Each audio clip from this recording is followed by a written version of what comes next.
Okay, I'm going to take you on to a very silly area now. Well, you just saw.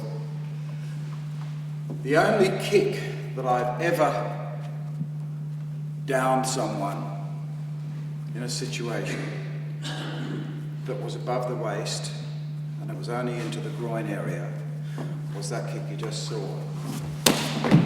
That kick. Because he wasn't expecting it, he was just coming in like that, and I was in the right position, so I just had to turn around and pull that kick off. Any kick about the groin, even that's dangerous. It's dangerous to you.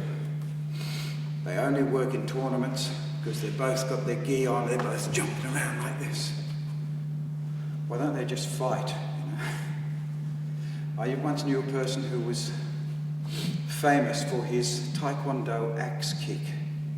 My God, what a silly kick that is. They throw their foot up in the air and bring it down like an axe on the guy's head. Can you imagine me? I would never try anything like that against Eli. I don't even throw kicks at Eli or he to me above about there because we know we're going to get our shins smashed. So what I'm going to be teaching you on this video is just going to be one to get it done and out of the way. I'll be teaching you because if you want to lose weight, get fit, do the kicks. I did them all when I was younger. I was quite good at doing silly kicks, but I did it for the exercise. If you want to get the crap beaten out of you in the street, do the kicks. So in other words, do the kicks for the exercises. They are great exercise and they're an energy building thing. If you want to do 10 of those in the bag every morning, you're going to lose weight very quickly and get fit very quickly. We will be, however, doing some very useful kicks. They'll all be to here, and so on. That's the sort of kick. A very useful kick is if someone's attacking you, because your leg is longer, obviously, it's straight in there. I think I have actually covered that in this lesson in the past. But if it's a big person, the legs are always weak in that area. But we'll get onto that later. That's what I'll be covering as useful type of kicks.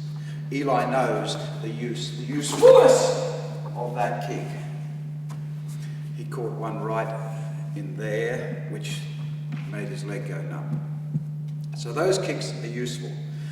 What I say is, if you can avoid it, don't even use kicks. Except that one would be the exception. If you're a smaller person against a very big person, Eli's coming in with an attack here. If you imagine putting that in, it's the side of the foot, by the way. It's not like a roundhouse kick. It's the side of the foot. That's strong. It's like this. That as opposed to something else like that. That is very strong. That's what. Wah! And then wah! In there. Using the side of the foot is akin to doing that single whip. So we're going to come like that. But we're going to be doing that like wah! In which case you could very well bring that in there, because you're going to follow with the elbow, of course, which is what we've done in one of the dim map cornerstones, the river, the water one, which is that kick followed by the elbow. Or in which case you could very well, if you know that this kick has worked, wah, and he's going down, wah, and then you can bring in one of those. I wouldn't do that, but if you do get a nice sweep and it does carry on and you have got your back in, then you can bring in one of those silly kicks that I just did there. We're not going to do that. So the first thing we're going to do is to show you how to get the power for these kicks. And I can't get my foot up there anymore. I used to be able to. I keep telling Eli, I used to be able to put my head on my knees almost.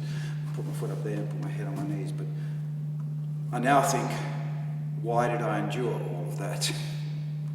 Just to show off. So nowadays, the back kick, I'm not going to kick it any higher than that. So we're just going to, that's the basic kick. Within the back kick, or some people call it a side kick. It's not a side kick, it's a back kick. Never do the old karate thing of with the foot, see, bent down like that. That's the weakest bone in your body. You're going to damage it. Always kick with your heel. So we're going to bring it on. See how the right foot turned. See that? That's where you're getting the thrust from. You're getting the thrust from that foot turning. Now your kicks have to be like we were doing earlier, remember? We were doing that. That is the basis upon everything which else is built. So if you're learning kicks like some of the Taekwondo people, kickboxers, they can get their foot and they can hold it up here, and Bill Wallace used to put his foot up and he'd go flick, flick, flick, flick, flick. Not doing any damage, mind you, but it looked really nice. Lovely thing with, I know Bill Wallace, he was going to do a demonstration. Everyone don't know who Bill Wallace is? He's a famous kickboxing man. He only ever had a kick. One of his legs was even damaged, so he could only ever kick with his right leg. I think it was his right leg, yeah. And that's it. It's all he ever did. So much stretching, he could literally hold his foot up there, like that's what he used to do. And the guy's like this. And when the guy looked at him, he'd go boom, like this, and then boom, boom. Not doing any damage though, but he'd be gaining points. So Bill Wallace was going to give a demonstration against one of the Australian kickboxers. He was a tough young bloke. And Bill Wallace was doing his old trick of holding his foot up there. The guy was ready for it, and he literally just went, woof!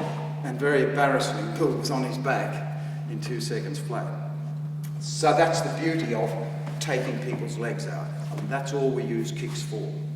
But your kicks shouldn't be like, hold your foot up and do this. A kick should be like that. So we got to, you have to think to yourself, okay, there's my punch, there's my kick.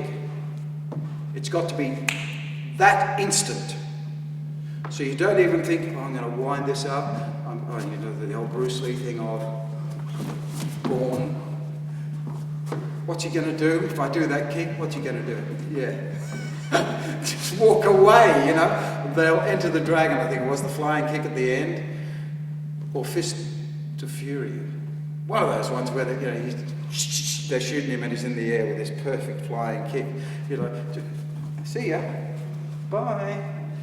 And why do people do kicks over rows of young boys? Do they like young boys or what? They're lying down on the floor like this and they get, 15 guys on the floor. They'll do a flying kick over them and break a 1-inch board at the other end. Huh? Yeah. Why do they do that? Nothing to do with martial arts or self-defense. It's a circus trick, for God's sake. So, you must explode your kick.